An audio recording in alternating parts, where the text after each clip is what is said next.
జనసేనాని power star Shri Pawan Kalyan Konidela Gandhi తమ సందేశాన్ని అందించవలసిందిగా కోరుకుంటారు.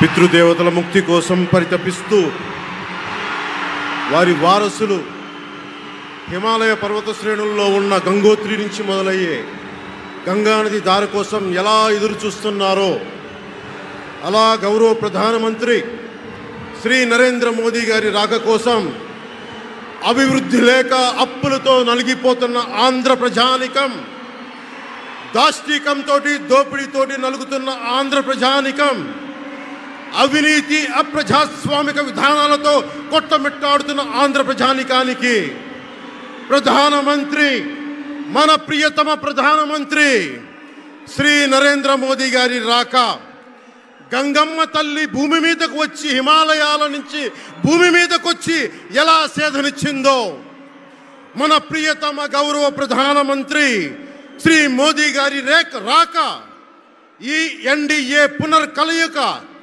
5 కోట్ల మంది ప్రజలకి ఆనందాన్ని ఇచ్చింది. దేశ ప్రజల ఆశీస్సులతో ముచ్చటగా 3వసారి ప్రధానమంత్రి అవ్వబోతూ హ్యాట్రిక్ కొట్టబోతున్న శ్రీ మోదీ గారికి ఆంధ్ర రాజ్య ప్రజల తరపు నుంచి, ఎన్డీఏ కూటమిలో భాగస్వామ్యమైన 3 పార్టీలు భారతీయ జనతా పార్టీ, తెలుగుదేశం, జనసేన తరపు నుంచి శ్రీ నరేంద్ర మోదీ గారికి ఘన స్వాగతం పలుకుతూ హృదయపూర్వక నమస్కారాలు తెలియజేస్తున్నాను. 2014లో తిరుపతి బాలాజీ వెంకటేశ్వర స్వామి సాక్షిగా ఈ పొత్తు మొదలైంది. ఈ రోజున ఇక్కడ 2024లో బెజవాడ కనకదుర్గమ్మ సాక్షిగా ఈ పొత్తు వేరే రూపం తీసుకోబోతుంది. దుర్గమ్మ తల్లి స్వయంగా ఆశీర్వదిస్తుంది. ఇక్కడ ఆంధ్ర రాజధానికి అమరావతి దేదీప్యమానంగా వెలగాలని, దానికి నేను అండగా ఉన్నానని మోదీ గారు మరీ వచ్చారు ఇక్కడికి. ఒక్కసారి మన కోసం వచ్చిన మోదీ గారికి, మన కష్టాలకు భుజం కాయడానికి వచ్చిన మోదీ గారికి, 5 కోట్ల మంది ప్రజల కోసం నేను ఉన్నానని చెప్పి వచ్చిన మోదీ గారికి ఒక్కసారి బలంగా కరతాళ ధ్వనులతో ఘన స్వాగతం పలుకుదాం.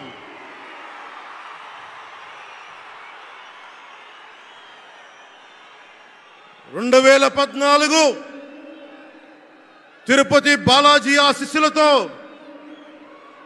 ఎన్డీఏ విజయాన్ని సాధించింది, ప్రభుత్వాన్ని స్థాపించింది. 2024లో దుర్గమ్మ తల్లి ఆశీస్సులతో మొదలు పెడుతున్నాం. అంతకు మించిన ఘన విజయం సాధిస్తున్నాం. ఎన్డీఏ ప్రభుత్వాన్ని స్థాపిస్తున్నాం. బిడ్డలకి అండగా ఉండే దుర్గమ్మ తల్లి అయ్య కంటే ఒక ముద్ద ఎక్కువే పడద్ది. అలాంటి తల్లి ఆశీస్సులతోటి మన ప్రభుత్వాన్ని స్థాపించే దిశగా వెళ్తున్నాం. మోదీ గారు డిజిటల్ భారత్ అన్న నేపథ్యంలో దేశాన్ని మొత్తం తీసుకెళ్తా ఉంటే, ఇక్కడున్న వైసీపీ ప్రభుత్వం అధికారికంగా ప్రతి చోట క్యాష్ ఎకానమీ అయిపోయింది. దేశాన్ని డిజిటలైజ్ చేద్దాం, కరప్షన్ తగ్గిద్దాం, బ్లాక్ మనీని తగ్గిద్దామంటే ఆంధ్ర రాజ్యంలో, ఆంధ్ర రాష్ట్రంలో మటుకు బ్లాక్ మనీ ఎక్కువైపోయింది. ఉదాహరణకి సారా తీసుకుంటే, ఏరక్ వ్యాపారమే తీసుకుంటే, సంపూర్ణ మద్యపాన నిషేధం అని చెప్పి వచ్చిన వ్యక్తి ఈ రోజున మద్యాన్ని సారా ముఖ్యమంత్రి కాదు, అతను ఒక సారా వ్యాపారి. అతను ఈ రోజున 1,13,580 కోట్ల రూపాయలు 5 సంవత్సరాల్లో అఫీషియల్గా అన్అఫీషియల్గా సేల్స్ సాధి పెట్టారు. కానీ దాన్ని అండర్ రిపోర్ట్ చేస్తూ 84,050 కోట్ల మటుకు చూపించారని చెప్తా ఉన్నారు.